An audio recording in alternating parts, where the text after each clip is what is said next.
Assalamualaikum warahmatullahi wabarakatuh. Saudara-saudaraku yang saya cintai, saya banggakan, bertemu lagi dengan saya, Agus Mar, dari lereng Gunung Selamet di Banyumas, Jawa Tengah.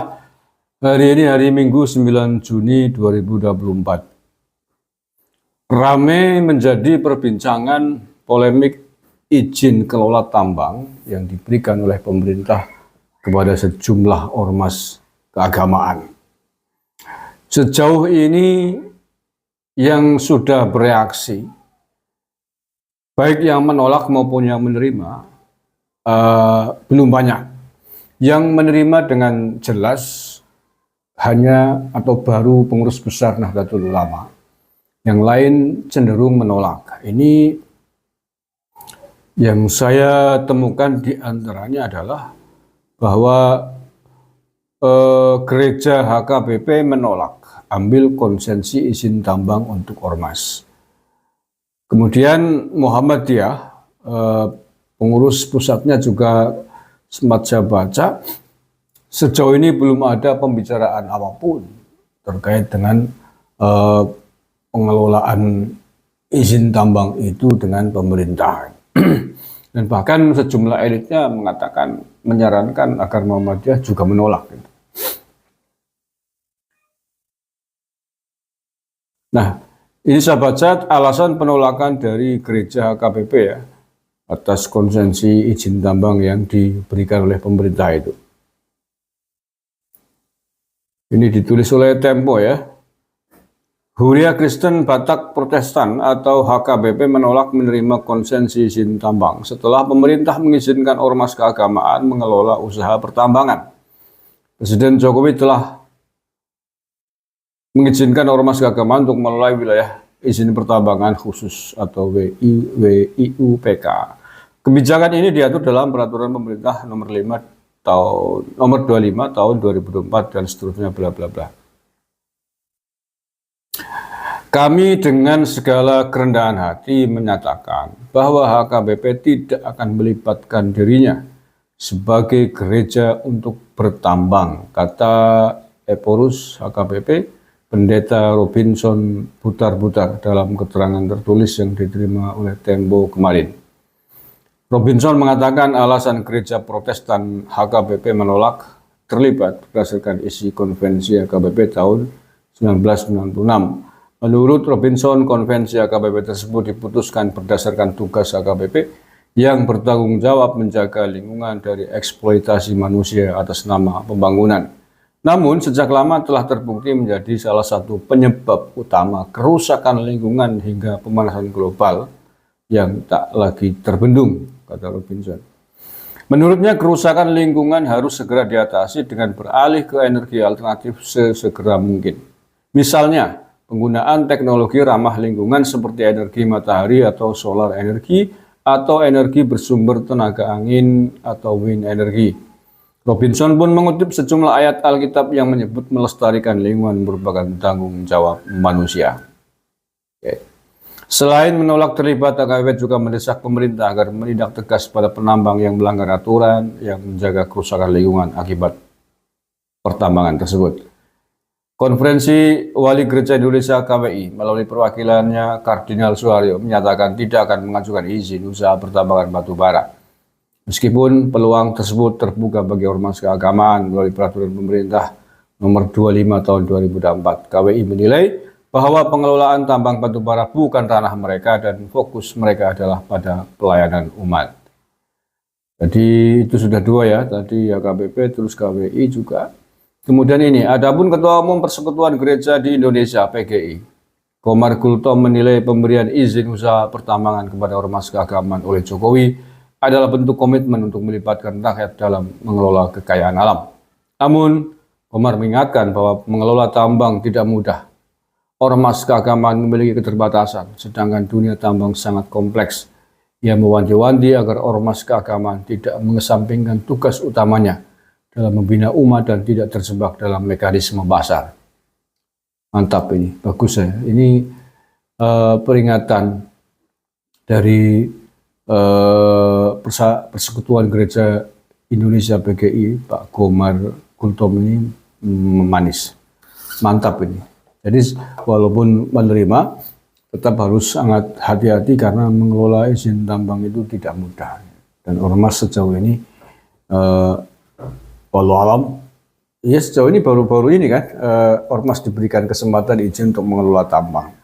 Dan oleh karenanya baru PBNU satu-satunya ormas atau organisasi keagamaan yang menerima uluran baik pemerintah untuk mengelola tambang ini. Dan itu sudah ditegaskan oleh Ketua Umum PBNU Gus Yahya Stakuf kemarin. Salah satu alasannya memang karena butuh, PBNU butuh. Tetapi saya sepakat ini dengan PGI bahwa PBNU haruslah ekstra hati-hati dengan izin kelola tambang yang akan digarap ini, karena itu memang butuh keahlian khusus, butuh profesionalisme tingkat tinggi. Ini udah urusan bisnis besar gitu. Jadi jangan sampai kemudian menjadi kontraproduktif. Karena kemarin banyak yang menanggapi, berkomentar bahwa jangan-jangan itu adalah jebakan. Walaupun bukan jebakan, tetapi kalau kemudian di dalam pengelolaannya terdapat kesalahan, ada ya kasus yang hari ini masih viral, masih ramai menjadi perbincangan, korupsi tambang timah itu, siapa yang melibatkan istrinya Sandra Dewi itu itu kan bisnis tambang yang senilai 200 triliun lebih itu. Itu kan jadi jebakan atau menjebakan diri, akibatnya dampaknya sama saja. Kebodohan di dalam mengelola, kemudian terjebak dalam kolusi, korupsi, nepotisme, ya akhirnya kemudian menjadi berurusan dengan hukum. Ini yang kita khawatirkan. Jadi satu sisi saya sebagai warga NU, sebagai kader NU, satu sisi berbahagia dengan peluang ini, tapi di sisi lain tentu saja, jujur saja saya khawatir. Jujur saja saya khawatir dengan PBNU di dalam akan mengelola pertambangan ini. Khawatir, mengapa ya? Takut yang ngurusi nggak bisa gitu. Takut yang ngurusi nggak bisa. Sehingga kemudian bisa menimbulkan hal-hal yang tidak diinginkan. Ya, contoh yang paling nyata tadi itu yang sedang ramai sekarang. Pengurusnya terjebak kolusi, terjebak korupsi, terjebak nepotisme dalam dunia bisnis yang masih baru sekali ditangani oleh NU ini. Nah, kalau itu sampai terjadi kan ngisin-ngisin gitu. Memalukan kita semua. Memalukan warga NU di seluruh Indonesia. Kalau kemudian ada kiai tokohnya ditangkap oleh KPK karena terlibat kolusi, korupsi, atau nepotisme di bisnis pertambangan ini. Naudzubillah min dzalik, kita tidak ingin itu. Jadi tapi sudah terlanjur bahwa Gus Yahya Stakuf bahkan memang membutuhkan, berharap itu sudah dipersiapkan jauh-jauh hari dalam bisnis tambang ini. Ya, mudah-mudahan saja PBNU akan menempatkan orang-orangnya yang profesional di bidangnya, sehingga kemudian bisa menghindarkan dari ceratan-ceratan nepotisme, kolusi, gratifikasi, korupsi di bisnis tambang ini yang konon katanya sangat menggiurkan. Ada banyak tumpukan uang, keuntungan besar dari bisnis ini. Di samping persoalan tadi potensi-potensi pencemaran dan kerusakan lingkungan yang jelas itu harus dihindari, siapapun pelakunya. Tapi tadi yang mengkhawatirkan saya adalah justru selain jebakan juga terperosok gitu ya. Tidak dijebak sebenarnya, tapi karena tidak bisanya mengelola pertambangan karena memang tidak berpengalaman, kemudian justru dirinya yang merosokkan diri ya, membuat diri yang terperosok. Tidak ada orang lain yang menjebak, tapi dirinya yang terperosok dalam lubang korupsi, kolusi, nepotisme. Nah, mudah-mudahan ini tidak terjadi, dan ini harus diantisipasi sangat matang. Apalagi NU ya, kita kan semua tahu lah ya, saya warga NU, sama aktivis NU, kader NU pasti tahu bahwa manajemen di NU kan semi-semi feodalistik. fatwa Rais Am PBNU seringkali dianggap sebagai titah gitu, yang harus diikuti oleh seluruh warga NU kan begitu.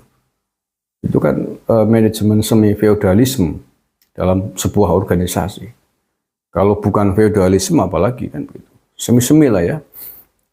Kalau bukan feodalisme mestinya apapun keputusan, apapun pernyataan haruslah dimusyawarahkan dalam munas misalkan, atau dalam musyawarah-musyawarah besar yang lain yang diatur oleh ADRT, Pengurus Besar Nahdlatul Ulama. Tidak ada satu fatwa dari seorang kiai pun yang bisa mengikat kepada jamaahnya. Tapi kalau kemudian fatwa Rais Am PBNU dianggap sebagai sebuah titah yang harus ditaati oleh seluruh warganya, ini namanya prinsip-prinsip manajemen yang semi-semi feodalisme, semi-semi kekhalifahan, semi-semi kerajaan, kan begitu. Ya contohnya kemarin dalam kasus rame-rame polemik nasab kan begitu, ada salah satu pengurus WNU yang mengatakan yang dikata oleh Rais Am PBNU adalah titah. Titah kan instruksi, fatwa, ya, perintah, sabtu yang harus diikuti oleh seluruh warga NU. Ya saya kira engkau diisit lah ya. Tergantung titahnya apa. Bagaimanapun kan sepanjang masih manusia biasa, sepanjang bukan nabi, tidak ada yang maksum, tidak ada yang tidak punya salah. Kecuali nabi memang dijamin oleh Yang Maha Kuasa sebagai sosok yang maksum, yang tidak punya kesalahan, akan dijaga oleh ya maksum, kan dijaga oleh Sang Pencipta. Tapi kalau manusia biasa, apalagi hanya sekelas Rais Am, sekelas di atasnya itu pun sebelum menjadi nabi tetap punya potensi kesalahan. Oleh karena itulah saling mengingatkan adalah satu hal yang diajarkan oleh Islam kepada kita semuanya, agar pihak yang salah tidak terus-terusan salah, kan begitu.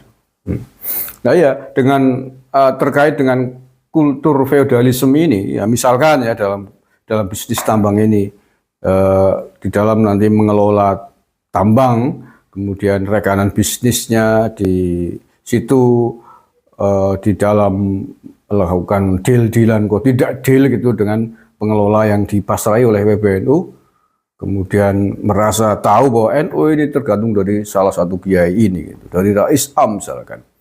Kan merasa tidak berhasil, kemudian mendekati Rais Am PBNU. Nah kemudian relasi bisnis pertambangan dengan NU ini karena merasa gagal deal-dealan dengan pelakunya, pengelolanya, kemudian mendekati Rais Am, di sana deal-dealan sendiri, deal gitu. Rais Am kemudian mengeluarkan fatwa dan titahnya, yang ngelola tambang siapa? Sini panggil, ya. Panggil. Udah kamu ikut aja, nggak usah rewel. Tuh, mau berani nggak itu? Soalnya kata fatwa Rais Am kan titah, berani nolak nggak itu? Nah kalau ini sampai terjadi di praktek di bisnis tambang kan kiamat. Nah iya, kiamat bagi pertambangannya, pelakunya dan semuanya. Kalau polanya seperti itu. Nah, makanya ya monggo, saya kira jajaran PBNU sangat ya harus diantisipasi lah potensi-potensi itu agar amanah yang dipercayakan oleh pemerintah kepada PBNU untuk mengelola tambang ini bisa dijalankan dengan sebaik-baiknya, tidak lagi mengulangi kecelakaan-kecelakaan sejarah terkait nepotisme, korupsi, kolusi, gratifikasi. Ini gratifikasi ini sangat berpotensi sekali di lingkungan NU. Loh ya, YGNU itu terbiasa dengan salam tempel, bisaroh gitu ya, tanpa berpikir panjang. Nanti tiba-tiba pelaku bisnis relasi pertambangan dengan yang dikelola oleh NU, silaturahim dengan Ketua Umum PBNU, dengan GG Sepuh NU, dengan Rais Am, pulangnya salam tempel. Tempelnya bukan tempel tipis ya, kalau salam koper gitu. Isinya miliaran gitu ya. Udah terima buat rubun, baru kalau jasa kumuloy. Ya, kemudian hari berikutnya sang pebisnis ini, relasi bisnis ini mengundang rapat jajaran pengelola pertambangan dari PBNU, kemudian kiai-kiai sepuh yang sudah disalami koper tadi, MM diundang juga di situ, kemudian dimintai pendapat bagaimana nih, setuju kerjasama, coba ngomong apa? Lah ya yang sudah disalami koper bisa ngomong. Kira-kira gimana? Lo yang pengelolanya ya, pengelola pertambangannya yang kemudian menjadi mati kutu, lah ya, yang sementara kesepuhannya sudah disalami koper, gimana coba? Mau ngomong nggak enak,